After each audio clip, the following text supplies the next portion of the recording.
Hello tout le monde, aujourd'hui on se retrouve pour une nouvelle vidéo et aujourd'hui j'avais envie un petit peu de faire un nouveau tutoriel. Toujours un tutoriel paupières tombantes puisque voilà, elles sont là.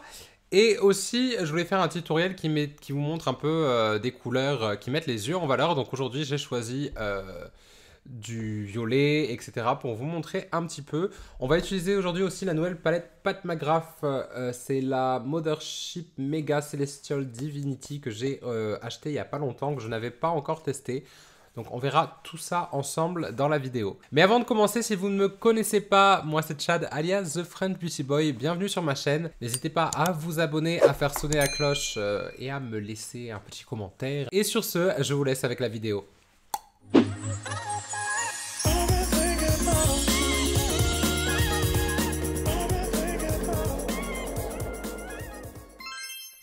Comme je vous ai dit dans l'intro, aujourd'hui on va faire un look approprié pour les yeux verts et pour les paupières tombantes. Donc aujourd'hui je voulais faire un petit look avec la nouvelle palette de chez Pat McGrath. Donc je l'ai acheté il n'y a pas longtemps. J'ai pas eu encore le temps de faire un look avec. La palette se présente comme ceci. Le packaging est super joli, beaucoup plus simple que les palettes d'habitude. Le prix est bien moins cher aussi, c'est-à-dire qu'il fallait compter à peu près 120 €, autour de 120 € si je ne me trompe pas. Pour les grosses palettes un petit peu épaisses, enfin avec un beau packaging, etc. Là, on a une version un peu cardboard et à l'intérieur, voilà la palette, comment elle se présente. Donc, on a pas mal de métallique, 3 mats. Il n'y a pas des special shades à l'intérieur, genre vous savez, c'est les fards très pailletés, un petit peu qu'il y a dans les très grosses qui coûtent très cher. Cela dit, ça reste quand même super sympa, j'adore les tonalités. Et c'est parfait aujourd'hui pour le look que je voulais faire pour les yeux verts parce qu'on va utiliser un peu de rouge, on va utiliser un peu de violet. Et je vais vous montrer comment je mets en avant mes yeux verts. Et tout en vous montrant, comme d'habitude, comment je fais sur mes magnifiques paupières tombantes. Donc, c'est ce qu'on va voir maintenant. Donc on va commencer, j'ai déjà mis une base, j'ai fait mes sourcils, j'ai nettoyé tout ça. Je vais d'abord utiliser aujourd'hui un crayon noir, donc je vais l'ajouter par-dessus ma base et je vais venir d'abord faire comme si je faisais un ras de cils. Donc ça c'est un crayon de chez Pat McGrath. Pareil, celui-ci on me l'a envoyé, je l'aime beaucoup. Il est très utilisé, c'est un super crayon très noir. Je vais venir l'appliquer d'abord au coin externe de mon ras de cils. Et je l'applique un petit peu sans me soucier vraiment, sans être trop précis. De toute façon, on va l'estomper. Je vais créer une forme un petit peu comme ceci. Un peu comme un gros liner en fait. Maintenant que j'ai fait ça, immédiatement, je prends un pinceau boule.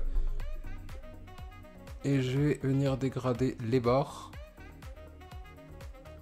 Je vais en mettre en dessous. Je vais en mettre dans la muqueuse. Je vais venir dégrader ça.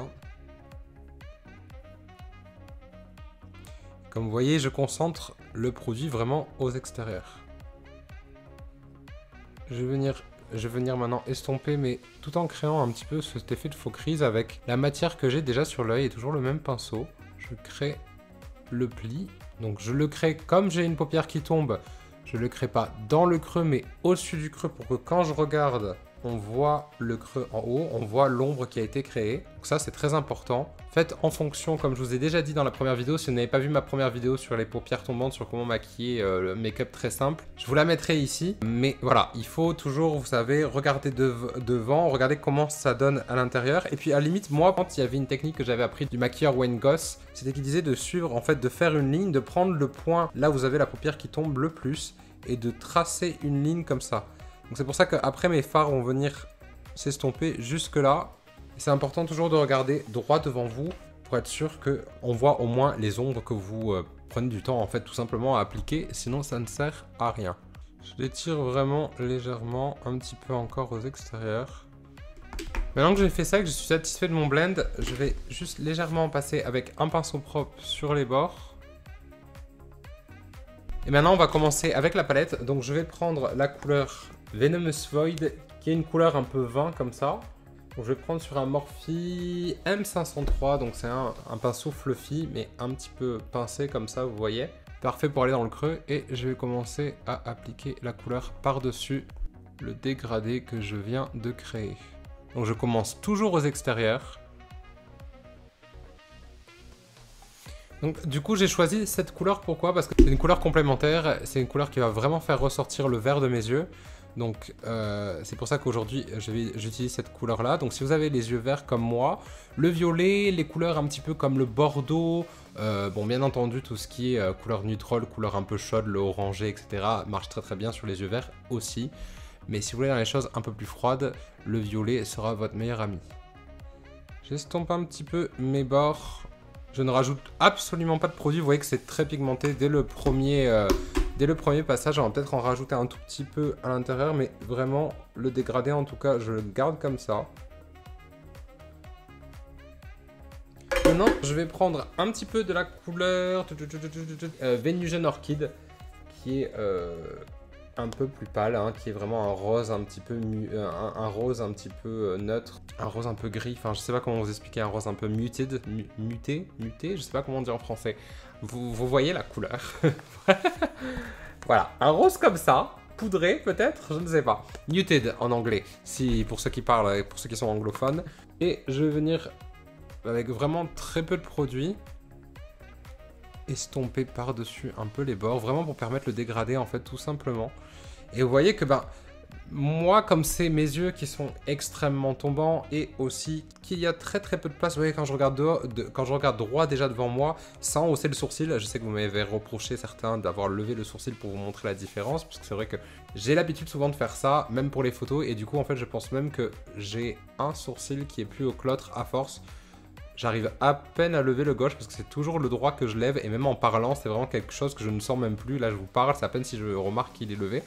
Mais bon bref, si je ne lève pas mes sourcils, vous voyez déjà comment tout disparaît, mais par contre on retrouve quand même le blending, on voit quand même du noir, on voit quand même le rose, etc., le violet, et c'est ça qui est très important en fait, c'est que quand je vais regarder droit, on puisse voir un minimum de fards, parce qu'il y en a beaucoup déjà qui sont absorbés. Donc c'est pour ça qu'en fait, mes fards montent jusqu'aux sourcils, parce que la technique du creux c'est très bien, mais comme je vous avais montré dans la vidéo sur les paupières tombantes, je vous avais montré que si vous vous obstinez juste à mettre votre fard dans le creux, quand vous allez regarder, c'est comme si vous n'étiez pas maquillé. Maintenant que j'ai fait ça, je vais vouloir prendre la couleur Smoke Amethyst, qui est juste ici, qui est un très pailleté, un peu noir, violette, etc. Je vais la placer par-dessus le noir, mais vraiment comme tout à l'heure, là où j'ai commencé avec mon crayon. Et je vais prendre pour ça toujours un autre pinceau boule, ça c'est le Morphe E17, il est un peu plus large, il est un peu moins aussi pointu, un peu plus étiré dans les poils, un peu plus, comment on appelle ça, moins dense. Je vais venir prendre du coup cette couleur là, et pareil, je vais venir tapoter par-dessus sur mon espèce de, je sais pas comment appeler, un peu espèce de liner comme ça. Je vais rester juste ici, concentrer le produit là, je tapote. Voilà, et là je remonte un petit peu dans le creux, légèrement, dans le vrai creux cette fois-ci. Et après je reprends mon pinceau que j'utilisais auparavant, et je vais venir légèrement, donc j'essaie de le prendre le plus haut possible, le pinceau. Je vais venir légèrement estomper les bords, en essayant de garder l'intact. Donc vous pouvez vous mettre un peu plus droit, comme ça au moins vous aurez une partie qui est cachée. Vous aurez une partie de l'œil qui est cachée, votre pinceau ne pourra pas y accéder. Et là, je fonds un petit peu en étirant. Avec ce pinceau boule, je vais venir aussi, avec le reste de produit, descendre un peu plus bas. Maintenant, je prends mon pinceau, toujours qui avait la première couleur de transition, et je repasse par-dessus un petit peu tout. Je vais prendre la teinte Major Mahogany, qui est pareil, un espèce de bordeaux qui tire sur le marron, léger. Je vais venir vraiment rajouter la teinte Mahogany, donc cette espèce de bordeaux, un petit peu pour intensifier mon creux et un petit peu donner un peu de rouge à la teinte violette que j'avais utilisée auparavant. Je vais le contenter de le laisser un peu ici, puis je vais descendre légèrement, voilà, comme ça. Je vais reprendre Venomous Void, je pense, et je vais venir passer par-dessus. Je fais un peu des cercles comme ça, des fois, pour estomper, permettre que tout se fonde très bien, les couleurs les unes dans les autres.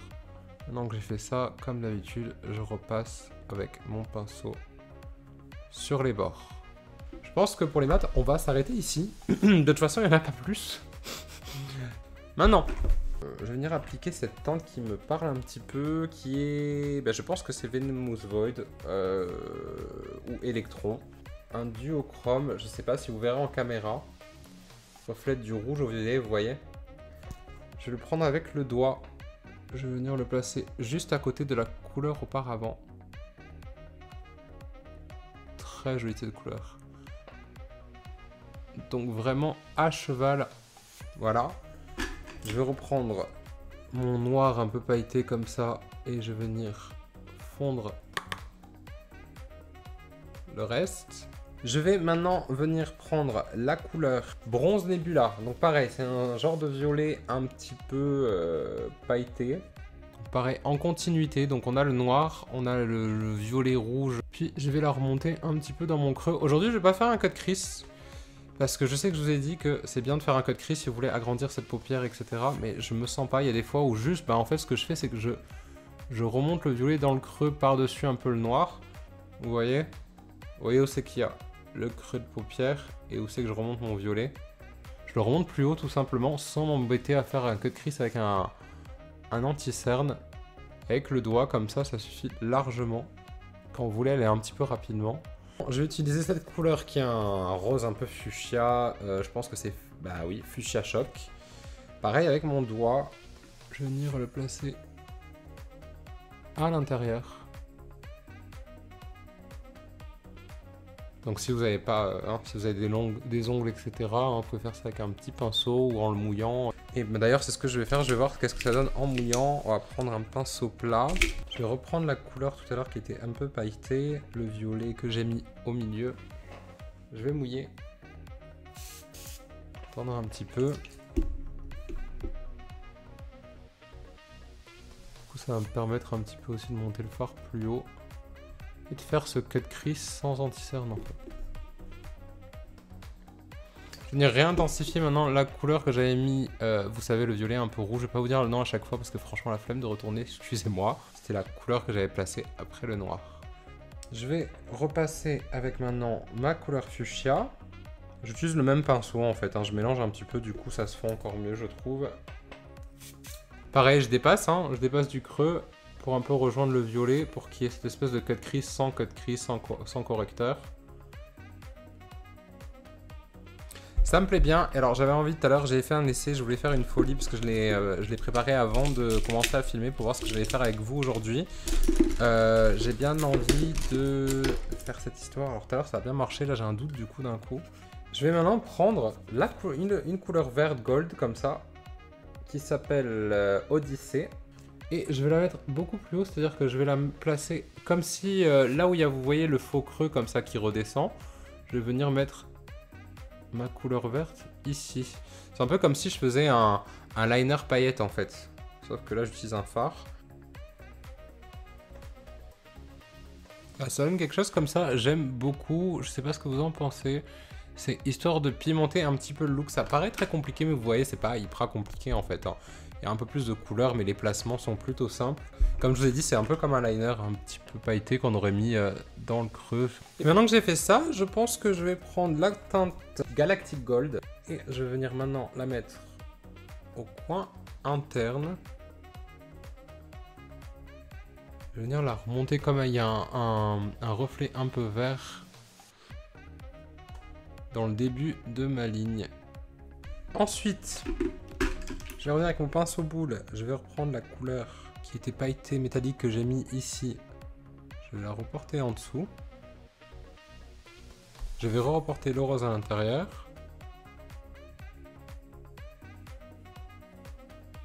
Et pour finir, la couleur la plus foncée des tons violets, vraiment au coin externe. Un tout petit pinceau, je vais reprendre ma couleur rose muted, rose vieux rose. Je pense que c'est ça le nom, vieux rose. Et je vais venir un peu scratcher, gratouiller un peu les bords légèrement pour donner un petit fumé. Nettoyer le dessous de l'œil, hop. Maintenant venir courber mon cil. Reprendre un autre courbe-cil plus petit pour faire l'intérieur. Alors si vous cherchez un petit courbe-cil, s'il y a des endroits où vous n'arrivez pas comme... je pense qu'avec les paupières tombantes c'est galère les courbe-cils un peu je trouve. Il y en a un petit comme ça chez MAC. Voilà. Je vais maintenant utiliser un mascara. Donc là je vais utiliser un mascara de chez Pat McGrath qui est le Fetish Eye.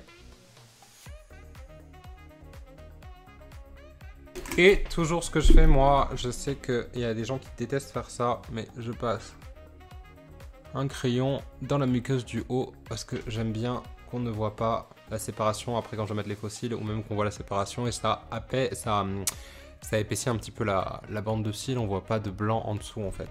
Je vais mettre un petit fard champagne, donc ça c'est Lunar Champagne. Et je vais le mettre sous le sourcil. Je vais mettre maintenant une paire de faux cils.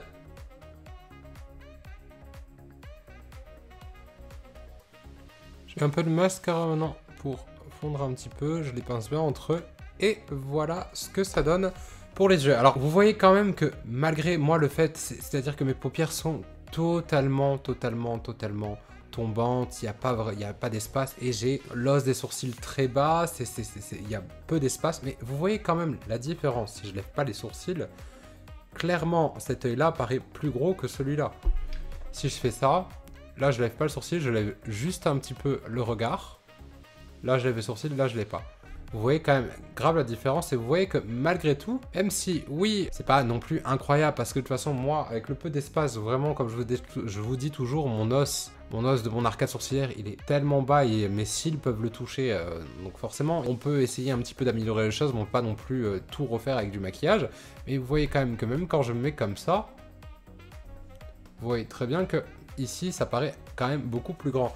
Et quand je regarde, mon œil fait quasiment pas tombant de ce côté-là. Parce qu'il y a aussi le faux cil, comme je vous ai toujours dit, il y a le faux cil qui cache un petit peu cet effet paupières tombantes. Ce que je vais faire maintenant, c'est que je vais faire le deuxième œil hors caméra, mon teint et tout ça. Et on reviendra pour discuter de ce look final. Voilà, donc je reviens tout de suite.